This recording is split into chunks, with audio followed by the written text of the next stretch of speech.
এটা হচ্ছে ভারত বাংলাদেশের সীমান্ত পিলার। তার কাটার মধ্যে আসছে লোকজন ছবি তোলার জন্য। অন্যদিকে তার কাটার পাশাপাশি নোম্যান্স ল্যান্ডে ছেলেরা ফুটবল খেলাধুলা করতেছে। দেখেন প্রাকৃতিক সৌন্দর্য, যেমন সুইজারল্যান্ডের একটা দৃশ্যের মধ্যে সূর্যাস্তের সময় ফুটবল খেলা, জাঙ্গালের তলে দেখবেন ক্রিকেট খেলা সুইজারল্যান্ডের মতো একটা দৃশ্যে। আপনি ইতিমধ্যে আন্তর্জাতিক সীমারেখা অতিক্রম করেছেন, যাহা আইনত দণ্ডনীয় অপরাধ। তো এই চিপা দিয়ে দেখেন সুন্দর একটা রাস্তা বয়ে গেছে। তো এই রাস্তা দিয়ে আমি যাব একদম বাঁশঝাড়ের গহীন জঙ্গল দিয়ে। একটা সীমান্ত থেকে আরও অনেকটা দূরে দিয়েছে। তো সামনে গিয়ে আমরা দেখতে পাবো কি রয়েছে। দেখেন খুব সরু একটা রাস্তা, ওই রাস্তার গহীনে কী রয়েছে তা অবশ্যই আমরা দেখব। দেখেন শুধু বাঁশঝাড়ের ঘন জঙ্গল, ওই দিক দিয়ে কিছু কৃষি ক্ষেত রয়েছে, যা বাংলাদেশের কৃষকরা এই ফসলটা ফলায়। ওই দিক দিয়ে আমি একদম ঢুকে গেছি বাঁশ বাগানের ভেতরে। দেখেন খুব হেভি সাইজের বাঁশগুলো,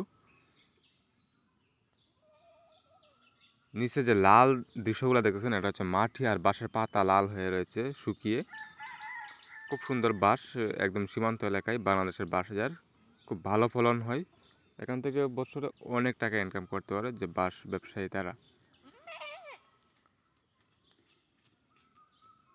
দেখতে দেখতে চলে এসেছি আরেকটি সীমান্ত পিলার বরাবর। দেখেন এখানে দুইটা সাইকেল, বাইসাইকেল, এখানে আরেকটি সাইনবোর্ড, আর ওপাশে দেখেন তার কাটা দেখা যাচ্ছে, আর ওই দিক দিয়ে ছেলেরা খেলাধুলা করতেছে। এটা একটা পিলার, ভারত বাংলাদেশ সীমান্ত পিলার এটা। দেখতেছেন শেওড়া গাছের নিচে লোকজন বসে আছে, ওই দিক দিয়ে খুব দুর্দান্ত ক্রিকেট ম্যাচ, ফুটবল ম্যাচ চলতেছে। এখানে দর্শনার্থীর ভিড়, সাথে সুন্দর একটি গাছের দৃশ্য, যেটা এই জায়গাটার খুব সুন্দর একটা স্মৃতি বহন করে ছবি তোলার জন্য। পাশাপাশি তার কাটার মধ্যে দেখেন অনেক লোকজন ভিড় করে এখানের যে সৌন্দর্য উপভোগ করার জন্য। তার কাটার ওপারেও ফুটবল খেলা চলতেছে, এপারও বাংলাদেশের ফুটবল খেলতেছে। তাই দু দেশের ফুটবল খেলা একই সাথে উপলব্ধি করার জন্য ছেলেরা এখানে ছুটে চলে আসে।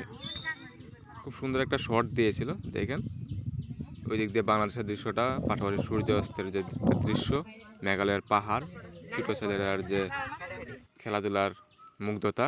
এখানে আবার 2-3 জন যাচ্ছে ছবি তোলার জন্য এই তার কাটা নিয়ে। তো এই বিকেলবেলায় এই প্লেসটা ঘুরতে অনেক সুন্দর লাগে, যা আপনি অন্য কোথাও এরকম সুন্দর একটা বিকেল কাটাতে পারবেন না। তাই লাইফ রিস্ক নিয়েও এখানে চলে আসে অনেকেই। দেখেন তার কাটার উপরে উঠে গেছে, কত সাহস, কত দূর থেকে যেন আসছে ওরা।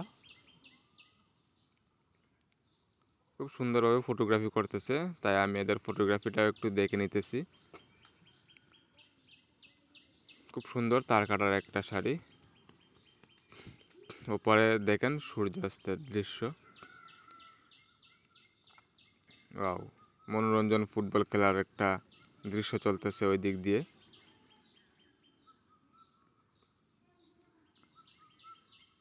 দেখেন ওইদিকে একটা পিলার দেখা যাচ্ছে ছোট, আর ওইদিকে হচ্ছে গাছের সারি আর বাঁশের সারি। এই যে এখানে আরো লোকজন আসছে এখানে বসে আড্ডা দেওয়ার জন্য। খুব সুন্দর একটা মাঠ। তো এই মাঠে দূর দূরান্ত থেকে লোকজন আসে বসে আড্ডা দেওয়ার জন্য। পাশাপাশি দেখেন একটা সীমান্ত পিলার, এই সীমান্তের ভারত বাংলাদেশ যে ভাগ হয়েছে ওই সীমান্ত পিলার এটা। আর ওই যে নোম্যান্স ল্যান্ডে বসে আছে লোকজন।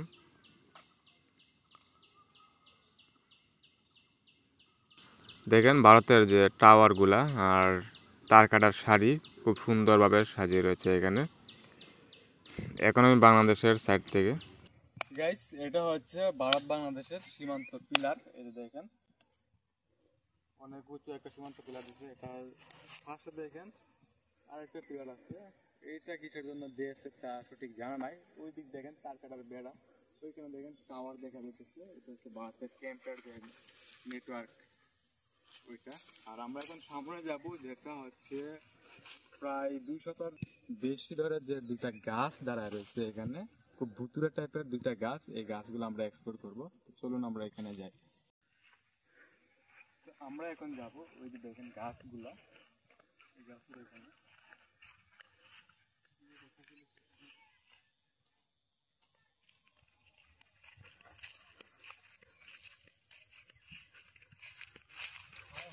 গাছগুলা একদম বর্তমানে ভাঙ্গা দিচ্ছে দেখেন, এই গাছগুলা অনেক বছর পুরনো। এই গাছগুলা একদম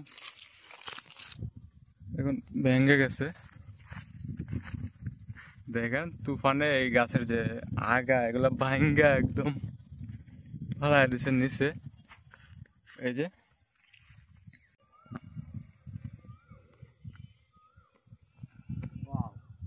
খুব ভয়ঙ্কর টাইপের একটা স্পট।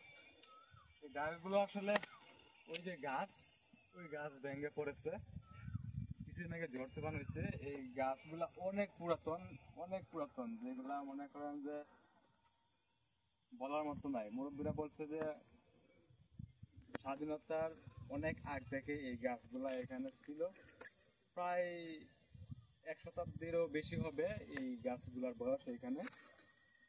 এই গাছগুলো এতদিন খুব সুন্দরভাবে ছিল।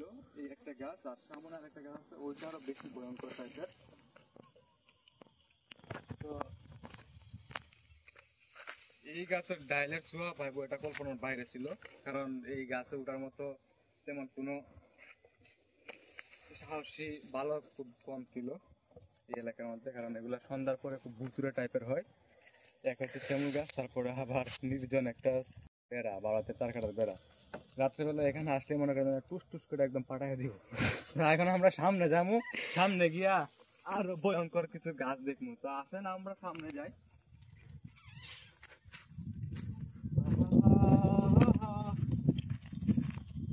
দেখে এই হচ্ছে সেই গাছ, এটা একদম মেন যে আগা, ওই আগাটা এখানে। এই গাছের কোনো মালিকানাধীন নাই। এটা বাংলাদেশও পায়, ভারতেও পায়, বাংলাদেশও পায়, ভারতও পায়, ভারতও পায়, বাংলাদেশও পায়, দুইটাই পায় এই গাছ। যাই হোক, তবে এখানে একটা ছোট একটা কাহিনী আপনাদের শেয়ার করব। আমরা সামনে যাই তো যেতে বলি। এইখানে আজ থেকে প্রায় সম্ভবত 2008 সাল বা 9 সাল হবে।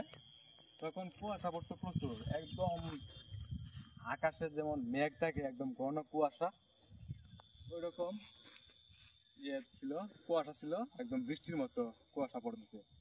আর ওই সময় শীতকালের যে শিমুল গাছের ফুল ফুটে শীতকালে, ওই শিমুল ফুলও ফুটছিল। আর শিমুল ফুলগুলা এই গরু খায়, তারপরে ছাগলও খায়। তো ওই বস্তি থেকে ছোট ছোট কয়জন আসছিল এই শিমুল ফুল নিতে, তখন আমিও ছোট। ওদের সাথে আগে আমার একটু ঝগড়া হয়েছিল, কোন একটা বিষয়ে ঝগড়া হয়েছিল। ওরা আমাকে যে গুলাল মারে রাবার দিছিল না, আমার কাছ থেকে কি কিনেছিল, নিয়ে পরে বলছিল রাবার দিব, রাবার আর দিছিল না। তারপর ওরা আবার আসছিল এখানে শিমুল ফুল নিতে, তখন ওদেরকে পাইছি, পাইয়া একদম সাইজ করছিলাম কি এই যে এরকম সাইজের ডাইল দিয়ে ইচ্ছা মতন পেটাইছি।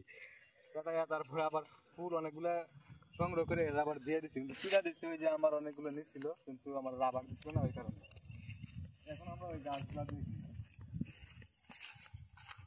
এই দেখেন একটা পিলার আছে এখানে। আরেকটা বিষয় হচ্ছে কি, এইখানে এই যে সীমান্তর পাশাপাশি একদম ওই যে শশা ক্ষেত করছে, প্রচুর বড় একটা শশা ক্ষেত। এদিকে সবটা জায়গায় কৃষি করে, এখন ভালো ফলন হয় এখানে, কৃষি সব জাতের সবজি চাষ হয়। এখন ওই যে শিমুল গাছটা আমরা দেখবো, দেখেন শিমুল গাছের প্রত্যেকটা দেখেন এই যে একটা হাইট, এটা হচ্ছে মূলত শিমুল গাছের শিকড়, জ্বর যেটাকে বলে, জ্বর বলি শিকড়, এটা হচ্ছে শিকড়। হ্যাঁ, এই একটা গাছের সমান অনেক মোটা টাইপের। দেখেন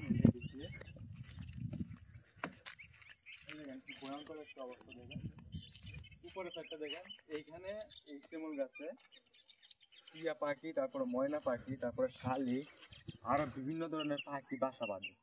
তো অনেকে যারা একটু গাছ বাইতে পারে বা সিস্টেম করে গাছে উঠটা ময়নার বাচ্চা, তারপরে ওই টিয়া পাখির বাচ্চা এগুলা সংগ্রহ করে। খুব ভয়ঙ্কর একটা গাছ। ওই যে তীব্রগুলো দেখা যায়। তো আজকে কেন জানি পাখির কোনো আনাগোনা নাই এখানে, হয়তো ঝড় তুফানে যে সব ডালপালা ভাঙ্গে দিছে এই কারণে হয়তো এখন তেমন বেশ একটা সারা শব্দ নাই পাখির। তো এই শিমুল গাছগুলো আপনাদের কাছে কেমন লাগছিল তো অবশ্যই কমেন্ট করে জানাতে ভুলবেন না। আমি একটু উপরে উঠবো,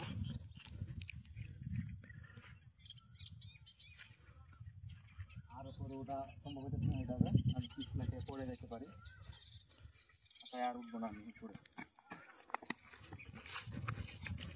এই যে একটা খোলামেলা পরিবেশের সুন্দর একটা অবস্থা, আপনাদের কাছে কেমন লেগেছে তা অবশ্যই কমেন্ট করে জানাতে ভুলবেন না। আর এটা কিন্তু অবশ্যই নো ম্যানস ল্যান্ড, এখানে সচরাচর কেউ আসতে পারে না, আসলেও খুব সতর্ক থাকতে হয়। আর এই এলাকাটা এমনিতেও শান্তশিষ্ট, এখানে কোনো ঝামেলা হয় না, তবে ঝামেলা কোনো সময় বলে আসে না, তাই সবাই সতর্ক থাকা প্রয়োজন। ধন্যবাদ সবাইকে, আজকের মতো এ পর্যন্ত।